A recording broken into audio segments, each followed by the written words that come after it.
What's going on, guys? It's Dramon, and today we got a pretty special unboxing slash review because I got this box from BrandBlack today and I was totally not expecting these to arrive. I had no idea. When I took the trash out this morning, I actually tripped over the box because it was sitting right at my front door.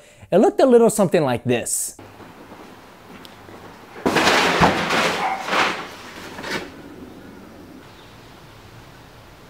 All right, let's see what we got here. Okay, comes in a very nice, almost like a velvet. What is that, velvet? What is that, velvet?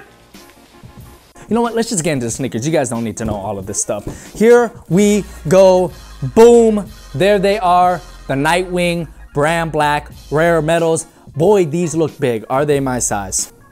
Yep, 10.5. Wow, I'm always shocked how big 10.5 feels in my hands, but as you can see, these are heavily inspired by Nightwing himself. You can tell because there's a lot more blue here than what was on our last collaboration, which just used a simple white and black color scheme with a gum bottom. Those were definitely more of a WearTesters colorway. This is more of a Nightwing PE slash colorway, so it's definitely well deserved. I mean, this is literally the fruits of his labor. To get to this point where he basically has his own sneaker. John Wall can't even get a sneaker right now, but Nightwing has his sneaker. It's pretty funny, but let's jump into some of the performance aspects that this model has to offer so you can get a little bit of insight on how they'll perform on court before I actually release the performance review. Right off the bat, I can tell you that these are extremely light. You probably assume that since they're a low top, but I'm telling you, even for a low top, these are extremely light. It feels like a feather in my hand.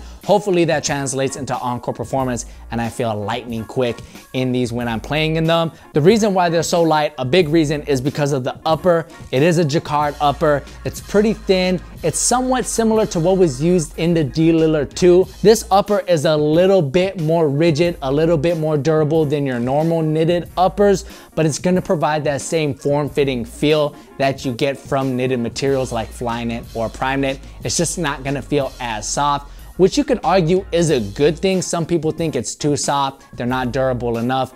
This is definitely not gonna have those problems. There are fused overlays in high wear areas like the eyelets and the medial toe box. Now, I talked about earlier how this model has a lot of similarities to the D Lillard 2, and the biggest similarity has gotta be the midsole. If you look very closely, it pretty much has an identical line midsole design that the D Lillard 2 had.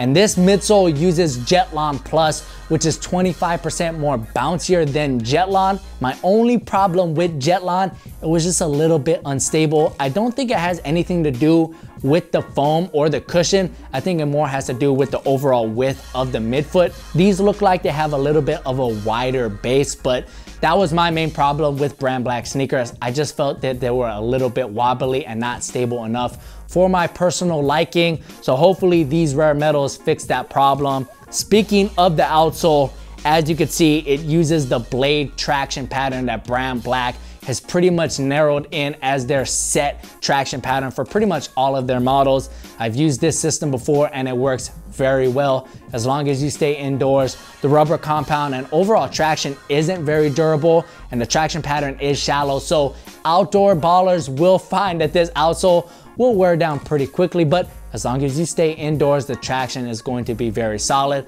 I have no doubts about that. But that pretty much takes care of all the performance aspects for the BrandBlack Rare Metals. But put all of that aside and let's just think about how surreal this is. I mean, I really thought that I would just buy sneakers, make a video, put them up on YouTube, and that'd be the end of the story. But it's really unraveled into this crazy thing where I now work for a site that has its own sneaker. I mean, think about that. How many sneaker sites, personalities, or accounts can say that they had their own sneaker with their logo? I mean, it's crazy. Not a lot of people. It's a very special moment. I just want to say thank you to BrandBlack for allowing Nightwing to collaborate with you guys. We really appreciate it. Our supporters, our followers, they seem to appreciate it as well. Hopefully you guys saved your money so you can cop these on May 13th. I think they retail for $140.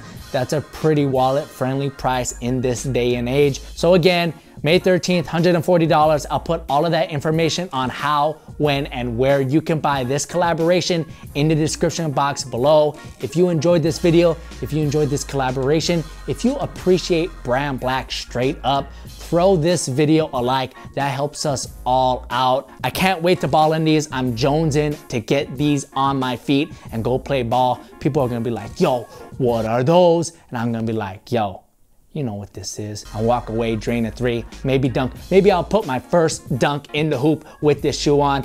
Very unlikely, but there's only one way to find out. Anyways, guys, again, give us a like. That helps us out a lot. My name's Jaron. I'll catch you in the next one.